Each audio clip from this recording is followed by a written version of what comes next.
Señor, el mejor aplauso. A ti, Señor, gracias por lo que has hecho en nosotros. Aleluya. Muy bien, pueden tomar asiento. Como dije hace un momento, para los que no estaban, último taller del día de hoy.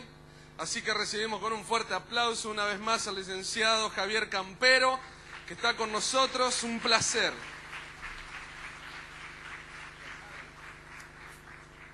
Amén. El Señor les bendiga en gran manera. Amén. Amén. Cuánta información que estamos recibiendo durante todos estos talleres. Amén. Impresionante.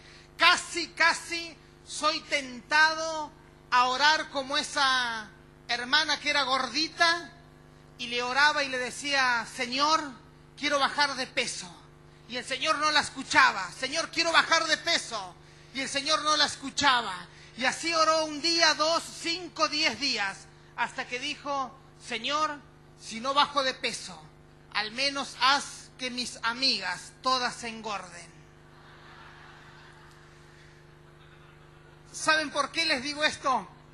Porque cuando Hugo, el pastor, me invita y yo veo el calibre y la talla de los predicadores que iban a estar compartiendo en estos días, yo digo: Señor, wow, no puedo estar en medio de ellos.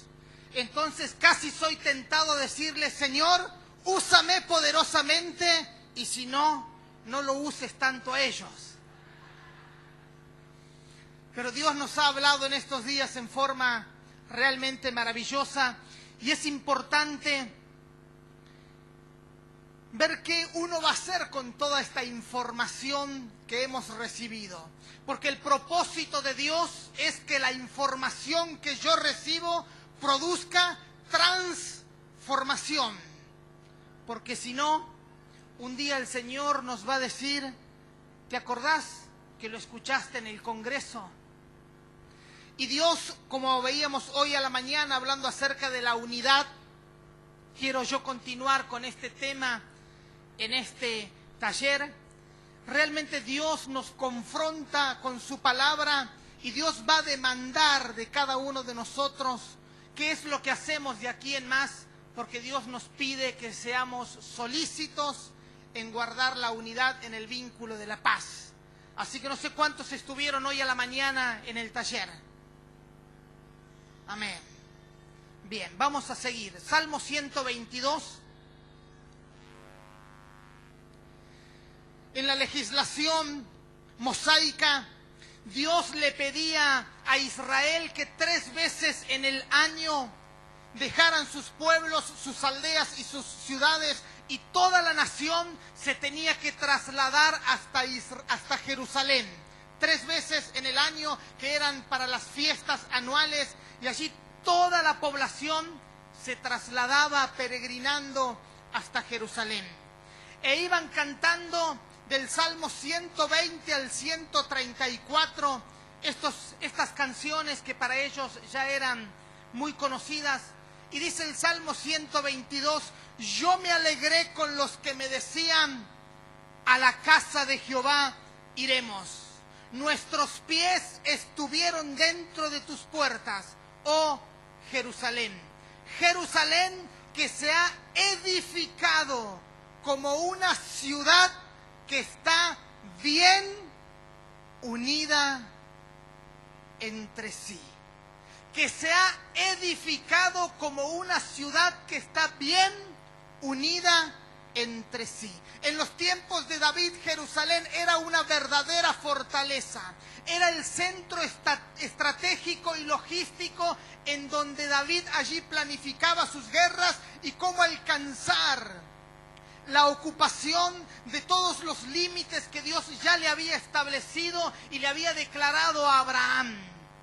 Y allí Jerusalén, dice la palabra de Dios allí en el Salmo, que se había edificado como una ciudad bien unida.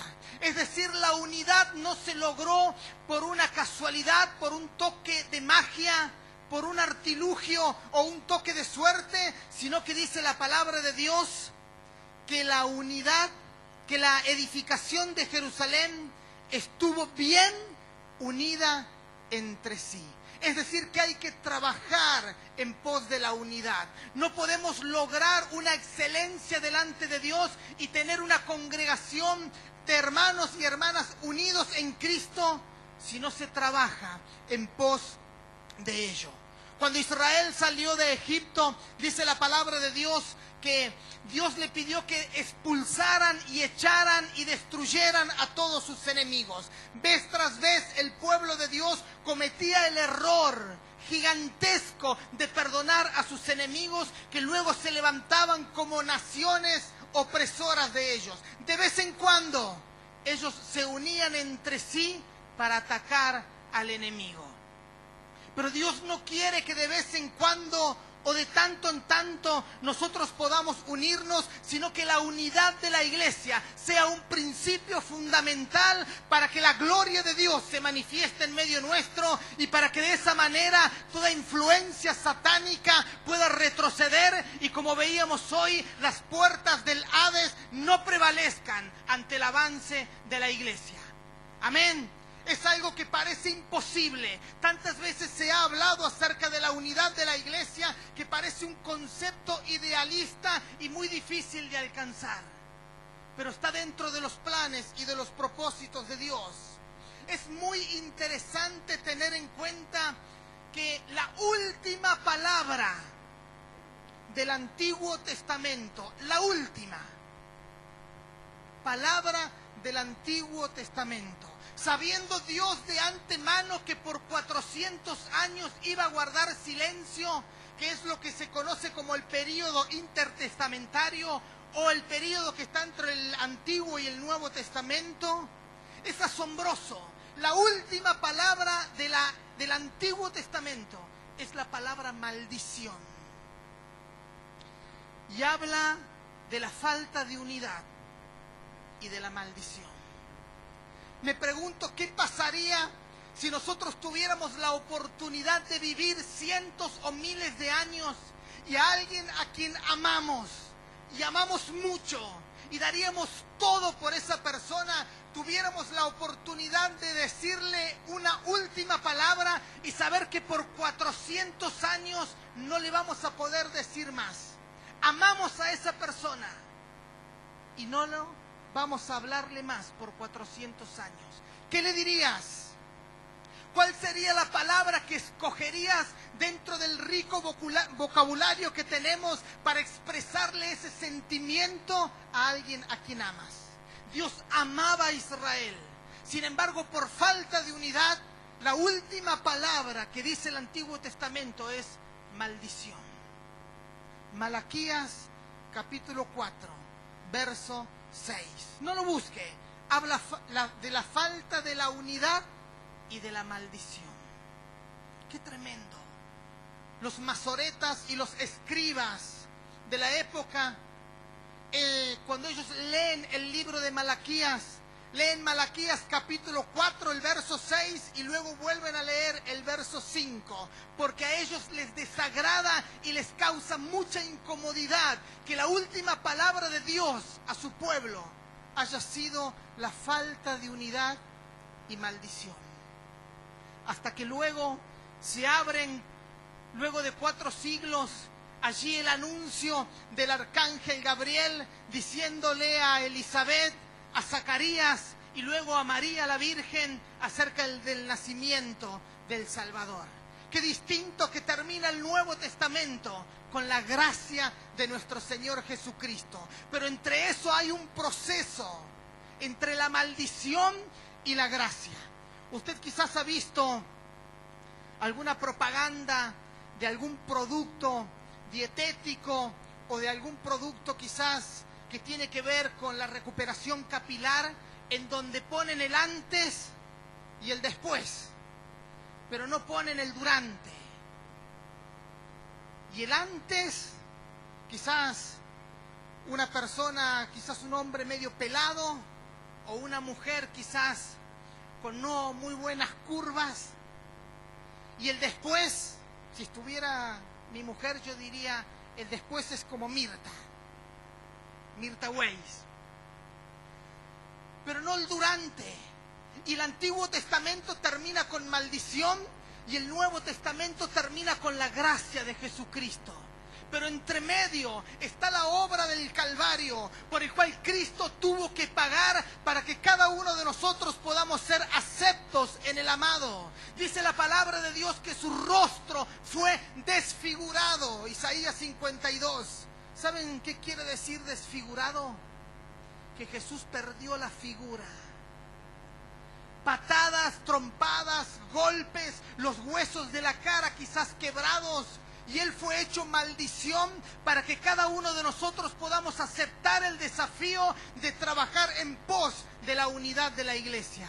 Por eso esto es un desafío, hermanos, que nos lleva a cada uno de nosotros a un compromiso serio delante de Dios, delante de cada uno de nosotros, porque como veíamos hoy, cada uno de nosotros somos guarda de nuestro hermano.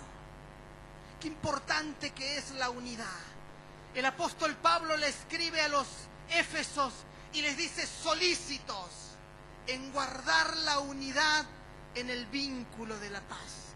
Tenemos que ser prestos, apresurados, correr, ser diligentes para que entre nosotros pueda haber un vínculo de unidad tal que la gloria de Dios se pueda manifestar en medio nuestro.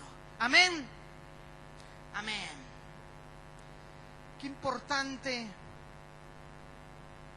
que es hablar de la unidad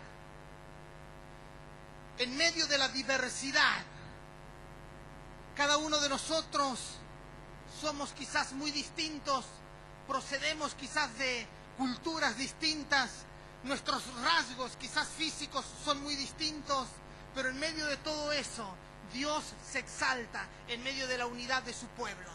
El apóstol Pablo les escribía a los colosenses y les decía que nosotros nos vamos renovando hasta el conocimiento pleno, en donde no hay circuncisión ni incircuncisión.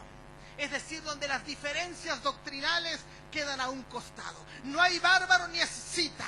Las diferencias culturales quedan a un costado. No hay judío ni griego. Las diferencias raciales quedan a un costado. No hay esclavo ni amo. Las clases sociales quedan a un costado. En donde todos somos uno en Cristo Jesús. Algo que parece imposible, pero es una demanda de Dios para cada uno de nosotros. Cada uno de nosotros es responsable y debe asumir el compromiso de edificar casa a nuestro hermano. Los empresarios en el día de hoy hablan acerca del poder de la sinergia, que es un concepto quizás nuevo. El poder de la sinergia habla acerca de que el total es más que la suma de las partes. ¿Cómo es esto? Uno diría 1 más 1 más 1 es 3. Pero el concepto de la sinergia habla acerca de que 3 es mucho más que la suma de las partes. ¿Saben? Se ha comprobado que un caballo tirando un carro puede arrastrar hasta 6 toneladas.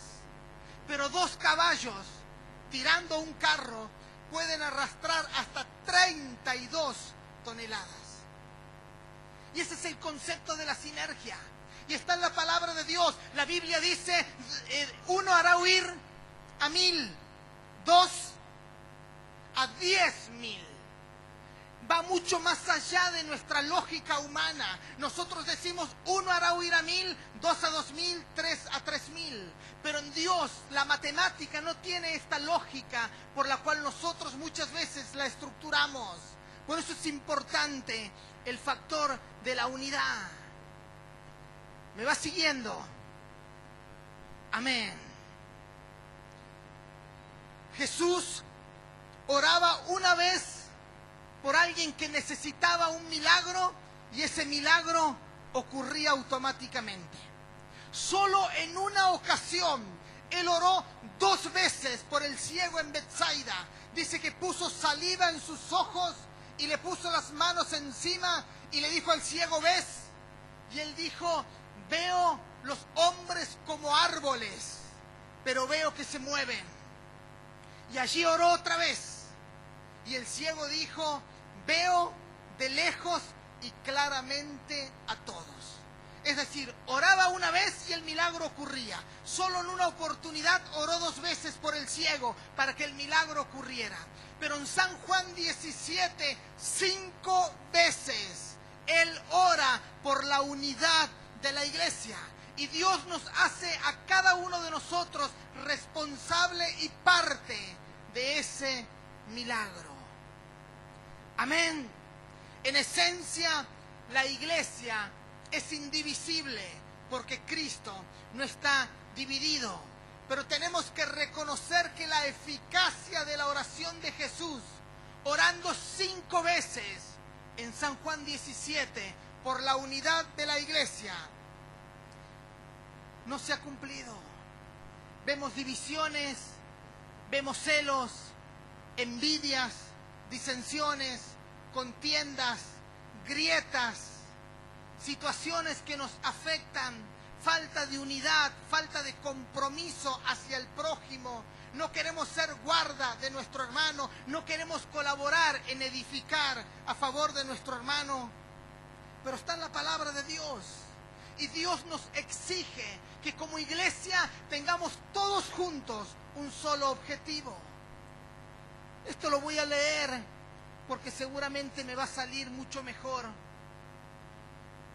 Cuando los gansos emigran, no mire al que está a su lado, Cuando los gansos emigran a lugares más cálidos, lo hacen en forma de B corta, ¿no? Usted quizás ha visto otras aves también viajando o volando en forma de B.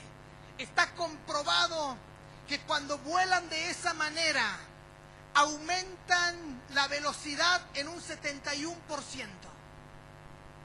Son gansos y lo pueden hacer. Compartir la misma dirección y el sentido de grupo permite llegar más rápido y fácilmente al destino. Cuando un ganso sale de la formación, siente la resistencia y la dificultad de volar solo. Permaneciendo en sintonía y unidos junto a aquellos que se dirigen en la misma dirección, el esfuerzo es menor, el viaje más sencillo, se ofrece y se recibe ayuda mientras se viaja en pos de un objetivo unido.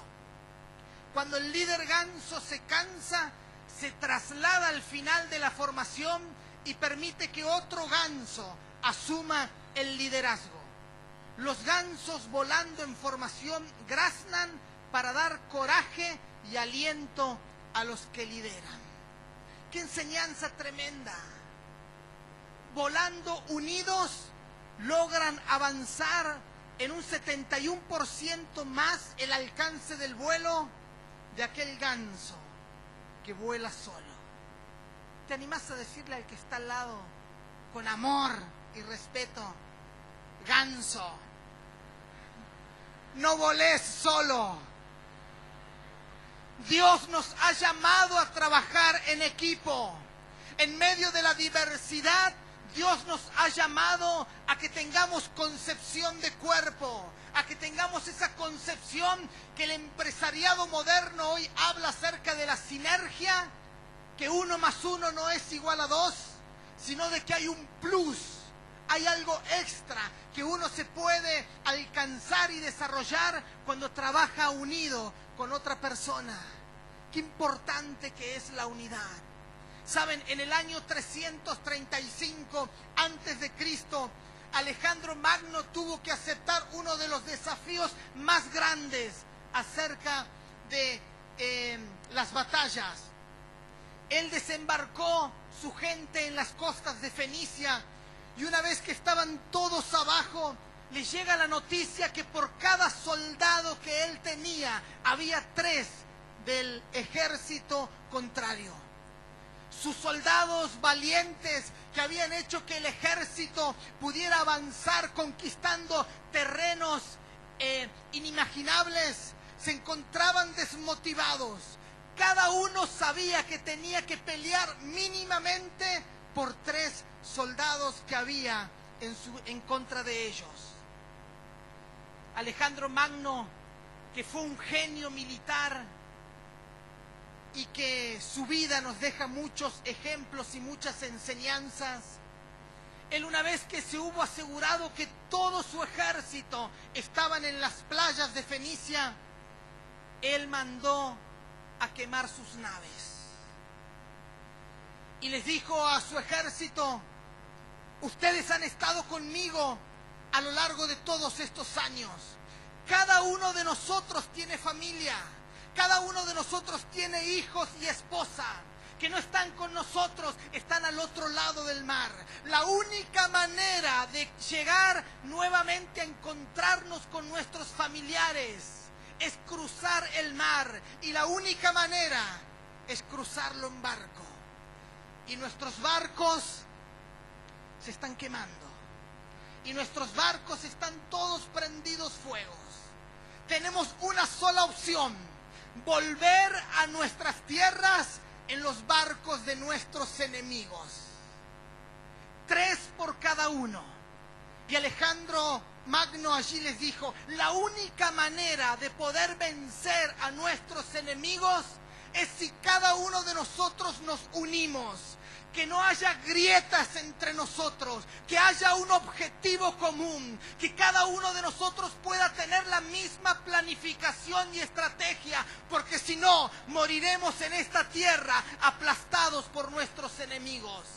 Y allí él comenzó a motivar a su pueblo, y todo su pueblo se puso unánime con un solo objetivo: volver a sus tierras en los barcos de sus enemigos.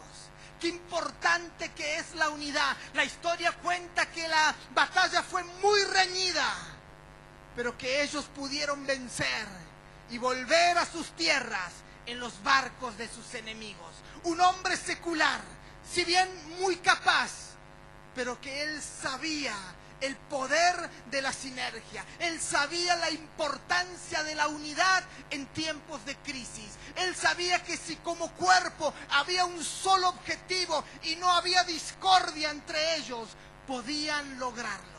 Hoy vimos que la palabra discordia es dos, cordia, corazones, 2 corazones.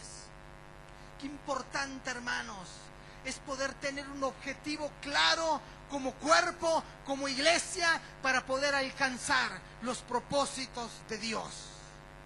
La desunión resta la gloria de Dios y confunde al mundo. Cada uno de nosotros nos tenemos que llevar este desafío.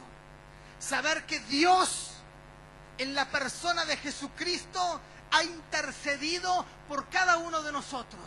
Padre, que sean uno. Padre, que sean perfectos en unidad. Padre, como tú en mí y yo en ti, que mi pueblo sea uno. Satanás, con un plan bien desarrollado, no improvisado, apuesta a que cada uno de nosotros podamos pelearnos, pueda haber desunión, pueda haber conflictos, disensiones, pleitos, enemistades, pero Dios nos llama a que cada uno de nosotros podamos empuñar la espada de la verdad, la espada de su palabra, y poder decir: yo me comprometo en el nombre de Jesucristo a hacer posible esa oración que Cristo hizo un día en Juan 17, hace 2000 años, para que la gloria de Dios se manifieste en medio nuestro. Y ese es un compromiso de cada uno de nosotros. Hoy veíamos a la mañana que un día cada uno de nosotros vamos a tener que dar cuentas delante de Dios. Y Dios no solo juzgará nuestras obras, sino también las intenciones de nuestro corazón. Dios sabe qué me motivó a mí estar en este lugar. Cuando yo doy una ofrenda, Dios ve mucho más que la ofrenda. Dios ve qué me motivó dar esa ofrenda. Y esas intenciones que escapan al ojo humano están registradas ante los ojos de Dios. Hoy cada uno de nosotros tenemos este desafío enorme. Si lo que hemos escuchado durante estos días es una información más o es simplemente una información para que provoque en cada uno de nosotros una transformación. Si no, será quizás condenación. Que Dios nos auxilie. Dios nos ha adoptado a cada uno de nosotros para que alcancemos sus propósitos. Estadísticamente está comprobado que un alto porcentaje de todos aquellos padres que quieren adoptar a un bebé o a un hijo, cuando después de una década de estar esperando allí en los listados para poder adoptar a alguien, por fin le llegó el turno. Y cuando llaman a esa persona o a ese matrimonio, le dicen: señor, matrimonio fulanito, ha llegado el turno en que usted puede adoptar a su hijo. Durante tantos años lo ha estado esperando. Queremos darle la notificación que ese día llegó. Estadísticamente está comprobado que en el momento en que le dicen que el momento ha llegado, si en ese momento le dicen: sabe, el niño que usted va a adoptar tiene síndrome de Down, o tiene un problema cardíaco, o va a tener que tomar medicamentos por el resto de su vida. La mayoría de esos padres que desesperadamente y angustiosamente durante tantos años esperaron esa oportunidad, la mayoría desisten y dicen: prefiero esperar. La mayoría de los papás que van a adoptar dicen: queremos que ese bebé se parezca a nosotros, que tenga algún rasgo similar a nosotros o al menos a nuestros abuelos, porque si no, preferimos esperar. Pero Pablo les dice a los efesios: bendito sea Dios y Padre de nuestro Señor Jesucristo, el cual nos hizo aceptos y nos adoptó como hijos suyos. Jesús era el único hijo del Padre, pero Dios quería tener multitud de hijos, y a la hora de adoptarnos no miró si era prostituta, si era lesbiana, si era homosexual, si era un borracho, si era un adicto a las drogas. Él dijo: quiero que toda la humanidad sea adoptada como hijos suyos, y Cristo pagó el precio en la cruz para que cada uno de nosotros hoy podamos ser apellidados con el apellido de Dios, hijos de Dios. Dios te ha adoptado, pero dentro de la adopción hay normas, hay reglamentos, hay demandas que Dios nos exige, como cada uno de nosotros tenemos y que las encontramos en la palabra de Dios. Por eso no tenemos que despreciar, como decía el pastor en el taller anterior, acerca de invertir una palabra en alguien. Yo hace 25 años atrás me sentaba sobre la ruta 36 que une Río Cuarto con Córdoba y decía: el próximo auto, yo me tiro abajo. Tenía 18 años, había estado cerca de 10 veces preso, con abogados, en tribunales, pero un día alguien me dijo: Dios te ama. 18 años, ya no le encontraba sentido a la vida. Yo decía: esta es la vida, esta es la vida. Pero entendí que Dios quería adoptarme como hijo. Y a partir de allí me aferré a Dios. Y dije: Señor, si es cierto que me amás, vas a poder lograr una transformación en mi vida. Recordaba cuando había estado preso en una celda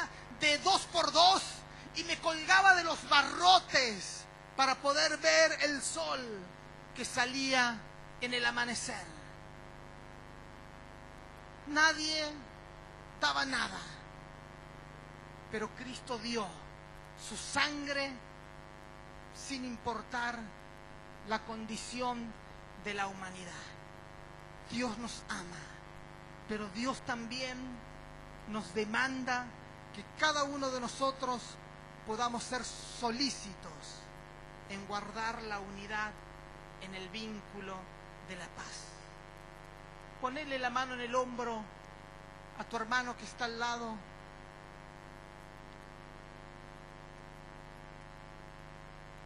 Y es tu responsabilidad y la mía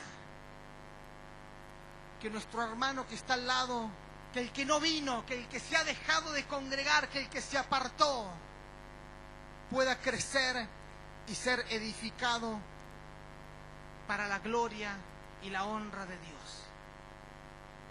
Es tu compromiso delante de Dios y es mi compromiso delante de Dios. Amén. Vamos a inclinar nuestros rostros.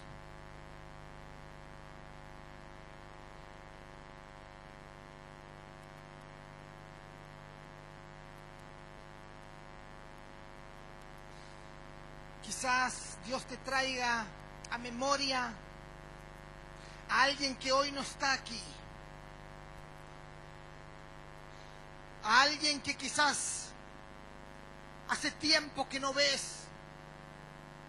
A alguien que quizás ha pecado contra ti, ha murmurado, te ha criticado, te ha insultado o te ha robado.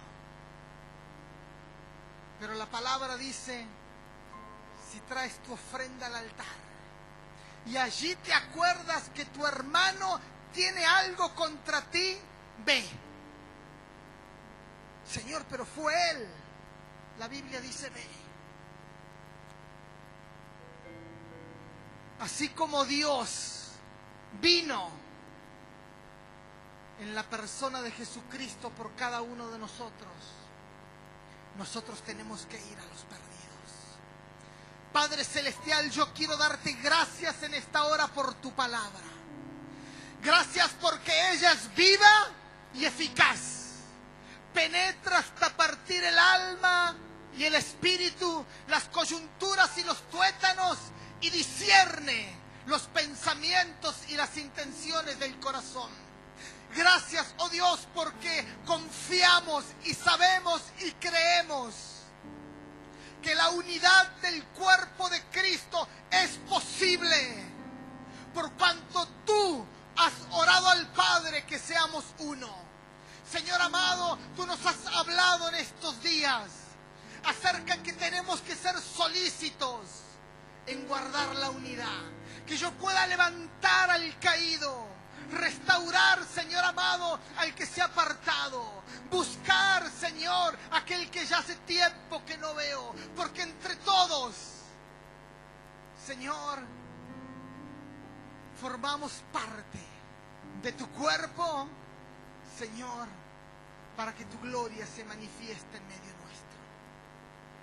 Padre Celestial, gracias por ese bendito momento cuando tú nos adoptaste a cada uno de nosotros. No miraste si era borracho o ladrón, si era lesbiana o prostituta. En la obra de Cristo, tú nos adoptaste a todos. Qué privilegio, papá. Qué privilegio de poder decir, soy hijo de Dios. Y que tu espíritu da testimonio a nuestro espíritu. Dice Pablo a los romanos de que somos hijos de Dios. Tenemos tu sello, tenemos tu presencia, tenemos, oh Dios, tu presencia en medio nuestro, que gime, que clama, que nos guía, que nos orienta y que nos capacita para poder extender tu reino hasta, Señor, alcanzar a la última vida para la gloria de tu nombre.